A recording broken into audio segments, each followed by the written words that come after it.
Hi, I just got back from Mont Blanc and here are the 6 information that you might want to know if you are planning to climb Mont Blanc.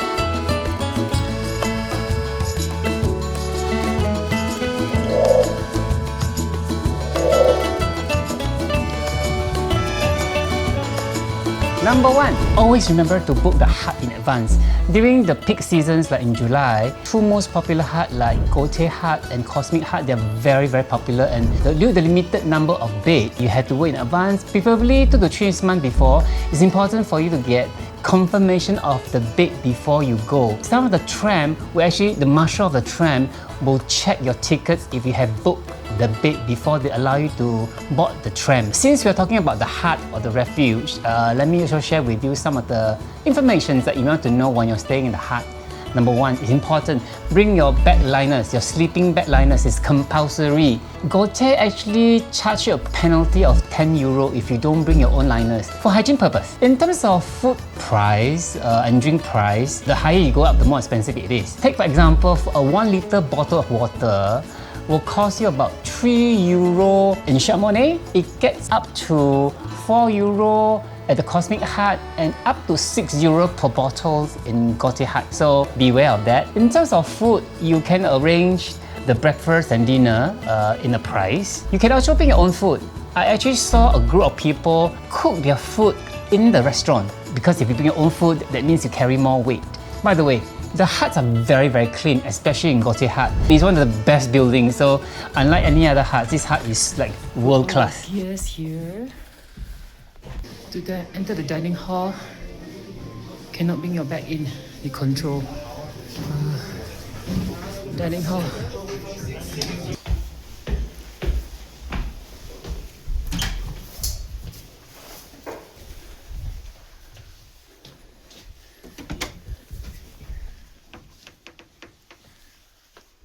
Number 2, tram and gondola, the timetable. It's important that you check, be aware of the last tram or the last gondola, because you don't want to come back and wait for the gondola and if you miss the gondola or miss your tram, but then you don't have the booking of your hut, so you'll be stuck. So it's important to be mindful of the timing and also the weather. For example, when we went up to Aiguille du Midi, the weather wasn't so good and the gondola had to stop for 3 hours. I was told usually for climbers, they give you priority to go up once the sky is clear. So, but still, I think be more flexible, okay? Number 3, the routes. In front of me, I bought this book in Chamonix.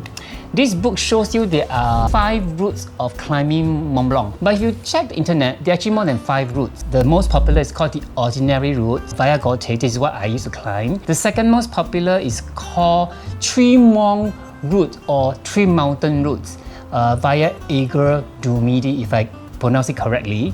The other routes are like from via Italy and also ski routes. Let's talk about the second most popular routes, the 3 mountain routes, for easy reference. I used that route for our training and acclimatization. So when I arrived in France, I went up to this mountain at 3008 via the gondola for acclimatizations and also for training. So that one you can use to hike from the gondola to Cosmic hut. It's really beautiful. About 2 to 3 hours walk one way, then you stay there for one night. For climbers, you climb from the Cosmic hut all the way to the Mont Blanc via 2 other mountains, which is 4,000 meter height. So it's a super long walk and pretty technical. So when you reach there for this option, you can walk back or you can continue, go to our Goûter route. These are optional, but for us, for training, we use it to climb, to hike to the Cosmic hut and return. Also, in Aiguille du Midi, you can also do rock climbing training. I was told many of the people who climb Everest used to train rock climbing in that mountain. Oh, look at that. So the rock climbing guy or whatever, this is the Aiguille du Midi gondola. The tourists go there. The Cosmic hut is here. And our team here, you can see, I zoom in. 3 of them. Look at that. So nice, 3 of them. This route is very, very nice. If you want to experience walking on the snow with the crampon and all that for the few hours without climbing the mountain, you can actually do that just for fun, but it's quite dangerous. Let's talk about the most popular route. We call it the ordinary route, which is via the Goûter, which is I use it to climb. This is Saint Gervais. We're gonna take a tram up this way to Mont Blanc, and then this part is closed for renovation, but we have a special tram to connect, and after from here we will hike up to this refuge, stay for one night, and then tomorrow we're going to also hike up and stay in Goûter here, and the next day summit here. It takes 3 days to climb, but I advise you to take as many days. You can actually do in 4 days and stay in a hut for more than one night actually, more relaxing. Before you climb every night, there's actually a guide meeting. All the French guide will discuss a night before about the weather forecast, what time they want to climb the next morning. So everybody have agreement. Most people also climb from Tete Rose all the way to summit in one day, then come down to Goûter. There's a lot of variations up to your strength and ability. Unfortunately, I didn't have enough footage because again, I lost my recording device, my camera. Number 4, about packing. I recommend to use a suitcase if you want to travel to different cities. This is what I did.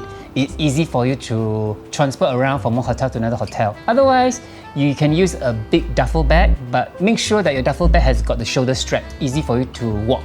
About the backpack. The ideal size of backpack I recommend is 45-liter backpack. Now this backpack, once you leave your town and you want to start taking the gondola and tram, is what you want to carry for the next 2-3 days all the way to summit. So carry only the absolute necessary all the way to summit, not too heavy stuff. Number 5, the gears. For people who have climbed mountain 5,000 meters, it's pretty standard. The only difference is that you don't have to bring your extender, but harness, everything's the same. But usually I bring everything along and then talk to your guide and which one you don't have to bring up. Let me talk about the shoe. You can wear a double layer mountaineering boots like La Sportiva G2. But for me, actually single layer boots, technical mountain boots is good enough. I wore Hanwag shoe, Hanwag Centauri. You can also wear the La Sportiva, Mammut. Most of the time, once you leave your city, when you take a train, you can actually wear your boots already. But when you reach the hut, all the huts will provide sandal for you, so don't worry. Other important things would be ice axe. A lot of times I carry ice axe for my trip, but I end up not using it. But this trip, you definitely have to use ice axe, and I recommend to use a long ice axe. My ice axe was not long enough because as you walk, you need to make sure that your ice axe is long enough for you to touch the snow. You can also balance up with good trekking poles when you walk. Small little stuff. I always forgot lip gloss because it gets very, very windy. So lip gloss is important. Of course, sunshade and all that. Another thing I think is important is the glove. I underestimate the glove this time. Although it's 4,008, but it's the same as any other 5,000, 6,000 meters. It's very cold and very windy. So remember to bring a 2 layers glove. Do I need to use Dymox? I didn't use Dymox. It was okay for me because I did the acclimatizations on the day 1 and day 2 and the Aiguille du Midi, so it's okay because I have 5 days. But for some people who are not used to it, yeah, you can take Dymox. Number 6, the last one. How technical is this mountain? This mountain is not for your first time high mountain. It's not advisable. Is it very difficult? It is really not. But safety, experience, stability, fitness play important parts because it gets really, really windy and the rocky parts are very steep. So you need to have some sort of experience in climb rock mountain, and because the ridges are so narrow, if you're scared of height, that's going to be a problem. The snow condition for us, it was okay, not very heavy because the peak season, there's no more snow. Some of the parts are hard, but some of the parts are quite powdery. So it was quite nice. Okay, so last but not least, this is France, this is Chamonix, this is the Alps. The scenery is awesome. It's really, really beautiful. From the city, taking the tram, you look at the mountain ridge, you look at some of the houses in the village. It's clean, it's green. The snow is beautiful. When you go to the mountain top, there is no rain. The weather is usually cloudy in the evening and clear in the morning and can be very windy in the afternoon. So that's how the weather condition is during the month of July. Well, I hope that the information I share with you are helpful to you. But if you have any comments, any tips that you want to share with the rest, please comment below. Or if you have any question to ask, feel free to write anything, ask me questions, I will try to communicate with you. Otherwise, I see you in the next adventure or the next episode.